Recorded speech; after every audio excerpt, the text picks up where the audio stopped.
Welcome back to Tech It's Simple. In this video, I'm going to show you how to do fast ads on Yubo. So without any further delay, let's dive right into this exciting video. Step 1. Open your Yubo app. Firstly, you just simply have to open your Yubo application. And after opening the Yubo app, just go to this Friends option here.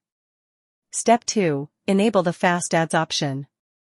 Now, after coming to the Friends section, you can already see this fast ad button at the top of your Yubo app. You just simply have to click into that. After that, it will require some coins to do the fast ads. In my application, it is showing 890 coins to send fast ads to 100 people.